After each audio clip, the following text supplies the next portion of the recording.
Here with reaction, ranking member of the House Intel Committee, Congressman Devin Nunes, and the author of Witch Hunt, Fox News legal analyst Gregg Jarrett. We already know that the process is flawed because at the end of the day, Congressman, is it true or not true? Adam Schiff, who's compromised in this case, he gets to deny the witnesses you call. He gets to make the final decision on everything, doesn't he? So there really is there are no rights for the ranking members or the president and his attorneys. Well, as you know, nobody likes to disagree with Rush Limbaugh, but I think in this case, Rush Limbaugh only has it about half right. At least during the Kavanaugh hearings, the Republicans had the ability to bring up people who were supporting Kavanaugh. We don't even have that. So Adam Schiff and his team, whoever, met with the whistleblower. We've had no access to the whistleblower. Number two, we want to know what was the DNC's involvement and the Clinton campaign's involvement in Ukraine, and why did the Ukrainians interfere in our election? We also have out there the situation with Hunter Biden. How did he get $80-some thousand a month? These are just basic questions that we deserve to have the answer to before any of this circus is set to begin on Wednesday. We should have those answers. Now, you have a list of people, including Adam Schiff, the whistleblower, Nellie Orr, Hunter Biden, Joe Biden. Will any of your witnesses be allowed to testify? Yeah, as of right now, we have none of our witnesses, right? So, I mean, look, we even put on Ambassador Volker. Okay, this guy was the Democrats' first witness. Came in, didn't go very well for them. You've all seen the transcripts. He came in voluntarily. The transcripts are out.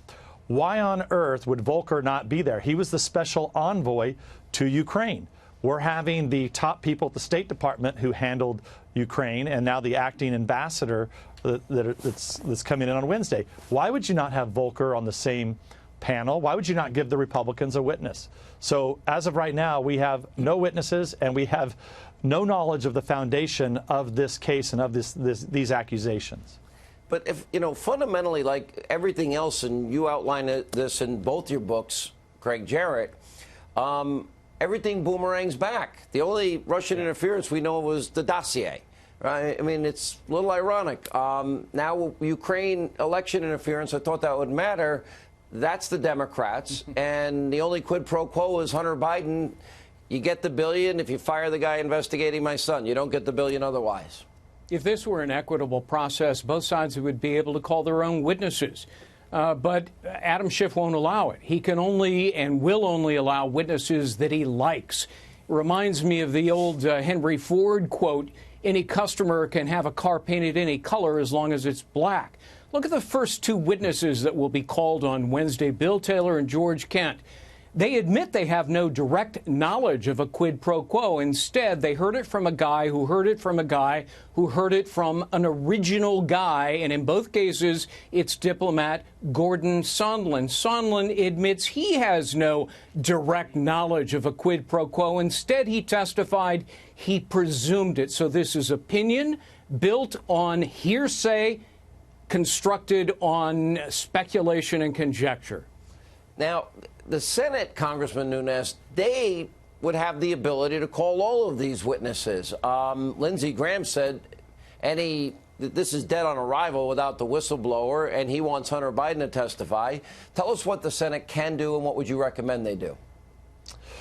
Well, let's see how this goes this week. My guess is it's going to be a complete circus. We're not going to get any of our witnesses. The mainstream media is going to say how damaging it is to the president. That's just going to be the storyline. But the fact of the matter is, if you actually read these transcripts, and Gregg Jarrett was just going through them, Byron York has a piece out tonight talking about Vindman, their star witness. These transcripts, as we were saying, when the Democrats were slowly leaking these out to the friends in the media, that's what we've been doing for the last 6 weeks. But now that the transcripts are out, they're devastating to the Democrats. So let's see where it goes. But at the end of the day, the Senate should be calling all these people in as soon as possible. Okay, I hope the Senate's listening. They've got to do their job now.